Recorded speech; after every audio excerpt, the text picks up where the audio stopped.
Kami sebelumnya melaporkan bahwa China kehilangan statusnya sebagai pabrik dunia.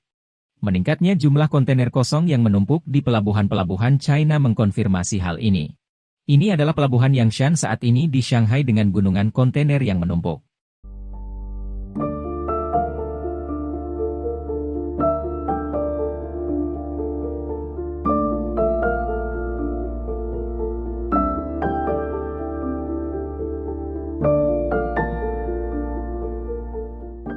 Data terbaru dari Container Exchange, platform perdagangan peti kemas global, menunjukkan bahwa pada minggu ke-6 tahun 2023, CAX atau Indeks Ketersediaan Peti Kemas ukuran 40 kaki di Pelabuhan Shanghai, mencapai 0,64. Angka ini telah berada di atas 0,6 selama 11 minggu berturut-turut.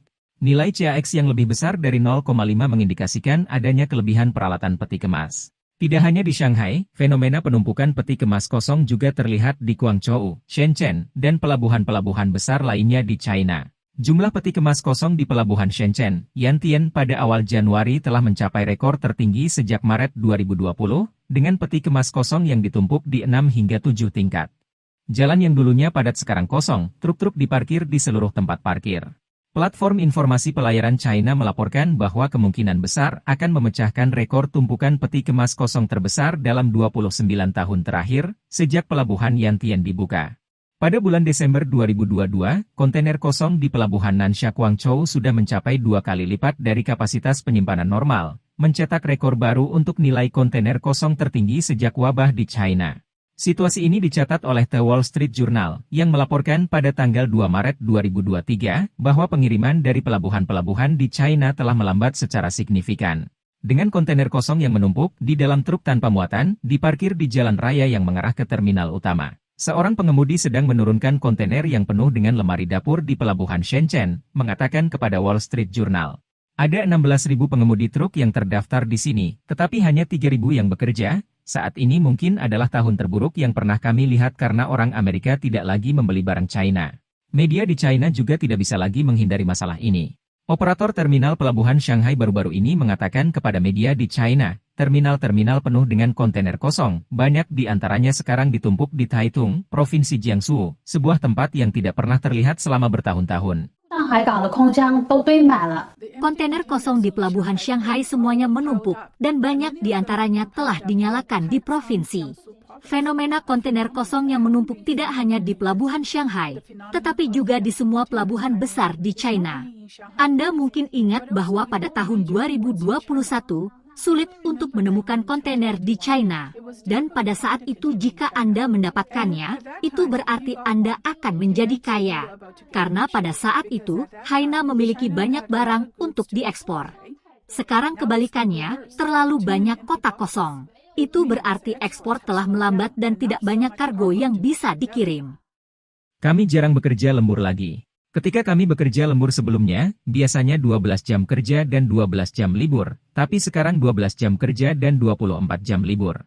Seorang pekerja yang mengemudikan truk kontainer di pelabuhan Shanghai, mengatakan kepada berita Chemin China pada 15 Februari, bahwa ada banyak kontainer kosong di pelabuhan hari ini dan beban kerja telah menderita sebagai akibatnya. Dengan begitu banyak kontainer kosong, wajar jika harga pengiriman akan terpukul. Menurut Indeks Freightos Baltic, biaya pengiriman peti kemas dari China ke Los Angeles pada minggu terakhir bulan Februari, turun dari 15.600 US dollar pada tahun 2022, menjadi 1.238 US dollar tahun ini. Pada tanggal 13 Februari, China Port Container Network merilis indeks pengangkutan peti kemas ekspor China untuk bulan Januari. Di antaranya indeks komposit turun 11,2% bulan ke bulan, indeks harga rute Eropa turun 16,7% bulan ke bulan, dan rute AS Barat dan AS Timur masing-masing turun 7,8% dan 9,8%. Sejauh ini, ekspor bulanan China yang berisi indeks pengangkutan telah turun selama 5 bulan berturut-turut sejak turun secara keseluruhan pada September 2022. Seperti yang dijelaskan dalam sebuah laporan di Washington Daily, perusahaan pelayaran besar telah mengurangi kapasitas dari Asia ke Eropa dan AS. Perusahaan pelayaran besar seperti perusahaan pelayaran Mediterania telah menghentikan sepertiga dari kapasitas yang dijadwalkan dari Asia ke AS, dan 20 dari kapasitas mereka dari Asia ke Eropa dalam 3 bulan terakhir, membatalkan puluhan kapal. Dalam 1 atau 2 tahun terakhir, rantai pasokan manufaktur telah mulai bergerak keluar dari China, dan sekarang semakin cepat. Faktor-faktor yang berkontribusi termasuk dampak dari langkah-langkah anti-epidemi Partai Komunis China yang ketat, dan pemadaman listrik, dan pembatasan pada rantai pasokan manufaktur, serta peningkatan persaingan antara AS dan China, dan meningkatnya risiko geopolitik, seperti potensi perang di Selat Taiwan. Ekspor China turun hampir 10% dari tahun ke tahun di bulan Desember lalu. Penurunan bulanan ketiga berturut-turut dan penurunan terbesar sejak awal 2020.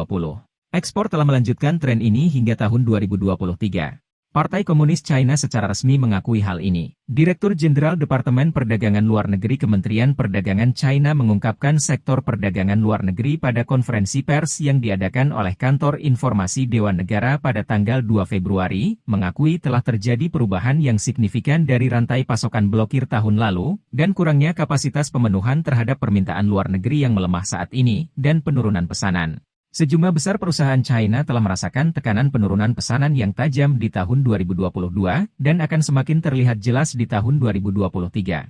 Tanggal 23 Januari adalah tahun baru Imlek, dan banyak pekerja migran di China baru saja kembali dari liburan panjang selama 2 minggu, dan mendapati diri mereka menghadapi hari libur lagi setelah kembali ke pabrik.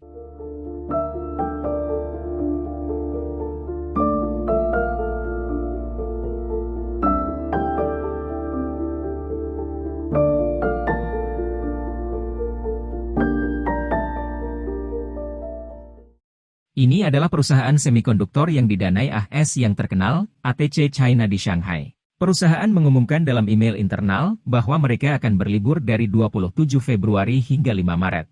Dan karyawan perusahaan mengungkapkan bahwa perusahaan kehilangan pesanan karena penurunan pasar chip. Selain itu, ATC telah meningkatkan kapasitas produksinya dalam investasi modal di Vietnam. Kita punya masalah besar, saudara-saudara. Tungkuan Chirong Technology Company Limited sedang libur dari Februari hingga Mei selama 3 bulan berturut-turut. Apa yang harus saya lakukan? Bagaimana dengan puluhan ribu karyawan? Haruskah kita berhenti dari pekerjaan ini dan bersaing dengan orang lain untuk mendapatkan pekerjaan lain? Teman-teman, saya juga sedang cuti. Teman-teman, situasinya tidak baik. Saya baru saja menerima pemberitahuan. Pabrik akan tutup besok selama 4 hari berturut-turut. Sebelumnya, dikatakan ada 2 hari libur per minggu, sekarang mulai libur. Situasinya berbahaya. Jika ini terus berlanjut, kita yang bekerja bahkan tidak akan bisa makan sendiri. Pabrik tidak memiliki gaji yang terjamin, juga tidak termasuk makanan dan penginapan. Jika ini berlangsung terlalu lama, saya yakin kami para pekerja akan keluar. Saya tidak tahu kapan akan ada pekerjaan lagi. Di dalam pabrik, semua material dibengkokkan, tetapi tidak ada pengelasan. Semuanya ditutup-tutupi. Saat ini hanya prosedur terakhir, penggerindaan dan pemolesan yang masih dilakukan. Saya tidak tahu sampai kapan situasi ini akan berlanjut. Sangat sulit. Faktanya, banyak pemilik usaha kecil di China tidak memperkirakan kurangnya pesanan dan bingung dengan apa yang terjadi. Sekarang tanggal 17 Februari 2023, dan sudah lebih dari setengah bulan sejak pertama kali kami buka. Pada tahun-tahun sebelumnya, ini akan menjadi waktu tersibuk dalam setahun bagi kami, pabrik-pabrik toko kuningan, karena setiap tahun di sekitar tahun baru Imlek, akan ada banyak sekali pesanan yang menumpuk. Tapi apa yang terjadi tahun ini? Pemerintah mengatakan bahwa ekonomi akan membaik setelah langkah-langkah anti-epidemi dicabut. Lelucon ini terlalu besar. Setelah 3 tahun berjuang keras, kami tidak hanya tidak menghasilkan uang, tetapi kami bahkan kehilangan semua uang kami. Untuk bertahan hidup, kami harus memberhentikan lebih dari 2/3 staf kami. Saya bahkan tidak dapat memikirkan saudara-saudara yang telah bersama saya selama lebih dari 10 tahun. Setelah tahun baru Imlek, saya pikir musim dingin ekonomi telah berlalu. Menonton berita media resmi yang berbicara tentang berbagai kebijakan ekonomi yang baik, saya menilai bahwa musim semi pabrik pintu kuningan kami akan tiba. Jadi, saya memanggil saudara-saudara kembali, siap untuk bekerja keras dan mengubah frustrasi selama 3 tahun yang terpendam menjadi energi. Sekarang saudara-saudara semua ada di sini, tetapi di mana pesanannya? Kemana pesanannya? Kemarin saya berbicara dengan beberapa teman di industri pintu kuningan. Ternyata semua orang di industri konstruksi sama saja. Untuk memastikan tingkat produksi, harga satuan pesanan diturunkan lagi dan lagi. Beberapa bahkan lebih rendah dari biaya. Semua orang berusaha keras untuk merebut pesanan. Bagaimanapun, biaya tenaga kerja dan biaya pabrik, biaya-biaya ini tidak dapat dikurangi. Jadi, meskipun penawarannya lebih rendah dari biaya, memenuhi pesanan setidaknya berarti sedikit lebih sedikit kerugian. Situasi ini tidak bisa dijelaskan dengan kata-kata. Terlalu sulit. Teman-teman, apakah Anda mendapatkan banyak pesanan? Sekarang kita tidak perlu memakai masker. Pasar seharusnya meningkat dan seharusnya ada lebih banyak pesanan. Mengapa akhir-akhir ini kita tidak merasa sibuk dalam bisnis pengadaan peralatan? Sekarang peralatan tidak bergerak, yaitu tidak ada yang terjual, dan tidak ada uang yang dihasilkan. Sekarang orang-orang panik. Setelah 16 tahun berkecimpung dalam bisnis sepatu, tidak pernah ada tahun yang seburuk tahun ini. Tahun ini bos-bos kecil dan Wenzhou semuanya pergi. Ada beberapa ratus orang. Perubahan nilai tukar menambah kesengsaraan para bos China, yang hanya mendapatkan sedikit keuntungan.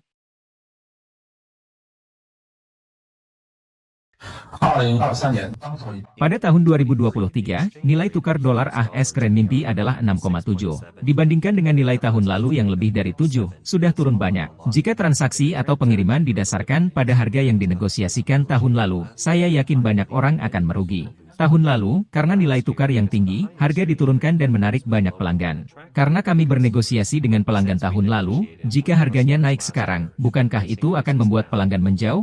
Oleh karena itu, kami hanya dapat menemukan cara untuk berkomunikasi dengan pemasok untuk melihat apakah harga pembelian dapat dikurangi sedikit untuk mengkompensasi kerugian. Di sisi pelanggan, kami dapat menjelaskan situasinya dan melakukan peningkatan nominal. Kami hanya dapat menyerap sisa kerugian secara perlahan. Ekspor perdagangan luar negeri China terus menurun, ini merupakan rintangan besar bagi banyak bisnis perdagangan luar negeri, yang menentukan apakah mereka dapat bertahan.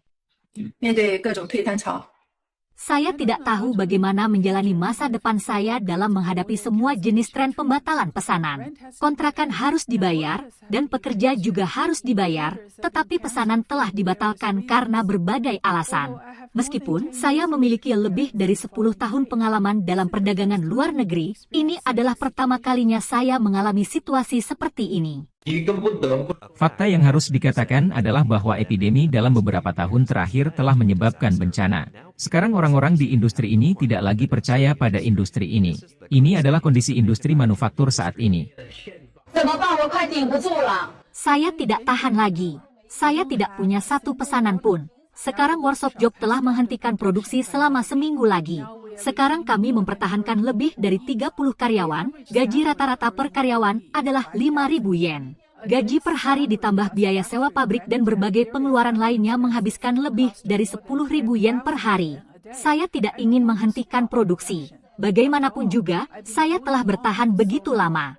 Saya tidak ingin menyia-nyiakan semua usaha saya sebelumnya. Tetapi jika kita terus seperti ini, saya benar-benar tidak tahu kapan ini akan berakhir. Pengeluarannya terlalu besar. Tabungan yang diperoleh dengan susah payah dari beberapa tahun sebelumnya hampir habis. Ini benar-benar seperti kembali ke 10 tahun yang lalu dalam satu hari. Shenzhen adalah kota pekerja yang terkenal di China. Setelah liburan tahun baru Imlek, sejumlah besar anak muda dari kota-kota kecil atau desa kembali ke Shenzhen untuk bekerja di pabrik. Ini adalah stasiun bus yang populer di Shenzhen, dulu sangat sibuk dengan agen tenaga kerja besar dan kecil di sekitar stasiun. Tetapi sekarang hanya ada orang yang menunduk, dan stasiun bus ditutup. Banyak orang yang membawa koper mereka untuk mencari pekerjaan, tetapi mereka tidak dapat menemukannya. Sekarang saya di sini, di pintu masuk kawasan industri baru Chungkang. Ada kerumunan besar di sini lagi. Ada orang yang mencari pekerjaan di mana-mana. Baru saja Anda lihat, Shenzhen sangat ramai. Di mana-mana ada orang yang mencari pekerjaan, peron bus, pintu masuk ke kawasan industri, dan bangku taman di bawah jembatan. Di mana-mana penuh sesak dengan orang yang mencari pekerjaan. Tetapi tidak ada pekerjaan. Tidak banyak pabrik yang menginginkan orang. Jadi, bagi mereka yang belum berangkat ke Shenzhen, jangan datang untuk saat ini. Kota-kota yang dulunya semarak di Provinsi Guangdong, kini merasakan depresi. Tahukah Anda bahwa desa-desa di Dongguan yang menjadi tempat tinggal para pekerja migran mulai sepi dan banyak tempat yang mulai kosong? Ya, Anda tidak salah dengar. Semuanya kosong. Lihatlah di sini, seluruh gedung apartemen tidak ada yang menyewa dan tidak bisa disewa. Tidak peduli seberapa murah harga sewanya, tidak ada gunanya. Ini adalah asrama pabrik. Dulu balkon di sini penuh dengan pakaian yang digantung untuk dijemur, tapi sekarang pada dasarnya tidak ada orang. Melihat situasi pakaian yang digantung, diperkirakan sepertiganya tidak disewakan. Juga, tidak banyak orang yang tinggal di asrama. Beberapa hari yang lalu, seorang teman saya memberitahu saya bahwa upah di Tungkuan telah turun, dan banyak dari mereka hanya bisa mendapatkan gaji rendah, dan tidak banyak pekerjaan sehingga mereka tidak bisa bekerja lembur. Jadi, mereka enggan datang untuk bekerja di Tongguan. Saya punya teman yang merupakan tuan tanah sekunder. Dia berbicara kepada saya tentang hal itu, mengatakan bahwa akhir-akhir ini sangat sulit untuk mencari pekerjaan bagi mereka yang datang untuk bekerja, jadi dia telah menyerahkan rumah sewaannya. Poin pertama adalah bahwa banyak pabrik telah mengurangi gaji mereka. Banyak orang dapat menerima gaji yang lebih rendah dari sebelumnya. Kedua, banyak perusahaan besar yang tutup. Beberapa hari yang lalu, sebuah pabrik mainan lokal di sini, dengan ribuan pekerja, tutup.